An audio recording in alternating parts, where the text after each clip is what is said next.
every action has an equal opposite reaction. The counterculture movement, this hippie movement, um, caused Nixon's so-called war on drugs, which we've kind of alluded to throughout this conversation.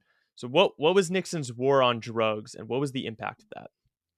Well, the war on drugs is actually still going on. It's still an official U.S. policy, and there was an advisor to Nixon who later on, when he was retired, said that Nixon was looking for tools again with which he could, punish, certain individuals like the Afro American liberation movement, uh, the peace movement.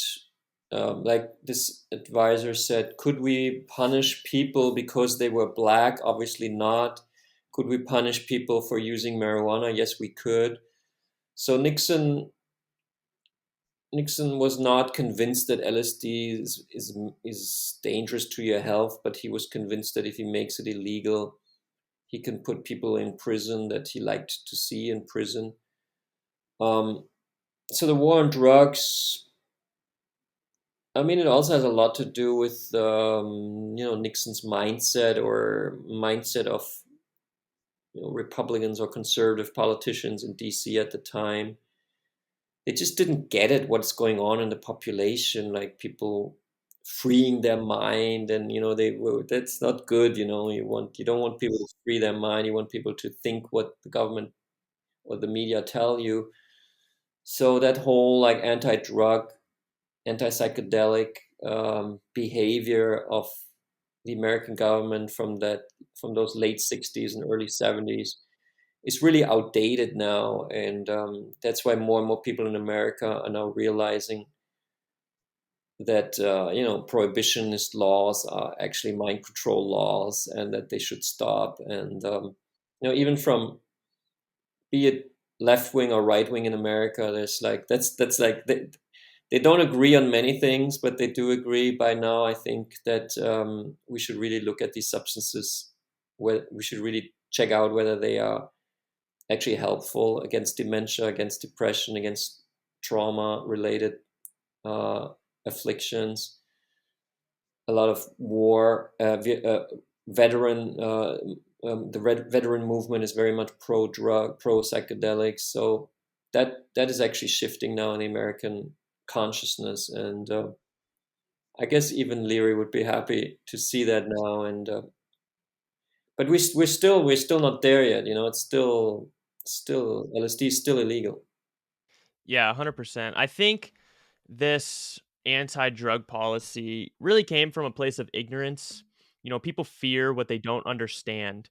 So when you have sort of a closed mind about these substances and their potential, you don't understand them, which causes you to fear them. But we're still dealing with that today. You mentioned some of the ailments and psychological issues that LSD can help with: PTSD, depression, anxiety, even Alzheimer's and dementia it can help with. So, what do you propose sort of as the path forward um, with the narrative and discussion around LSD? Well, first of all, it's important that people get informed about it. That's why I wrote Tripped. And with people, I mean people who might, want to prevent themselves or their loved ones from maybe getting dementia in old age. But also, obviously, politicians must inform themselves better. There must be a shift in uh, in Washington, basically, but also in other, capitals of states. So I think the next U.S. president must, really stop and end the war on drugs and say this is over now, and we have to look at this completely in a completely different way. And I would like this to be addressed already, now in the campaigns, and sometimes it is addressed. Like when Trump was at doing the Friedman podcast, he was confronted with that topic, and he immediately would say, yeah, it's great, medical marijuana is great.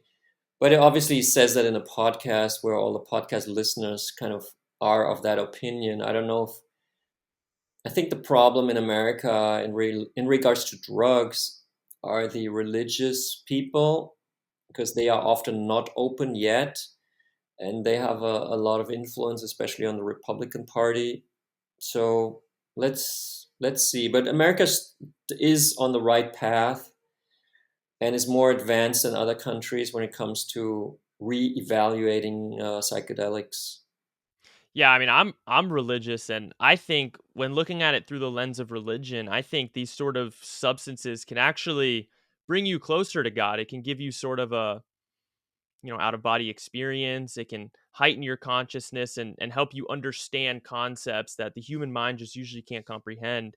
But I think having politicians informed, the people can be informed is one thing, but pushing to have our politicians informed is very important so they can do the legwork and push to have these reforms.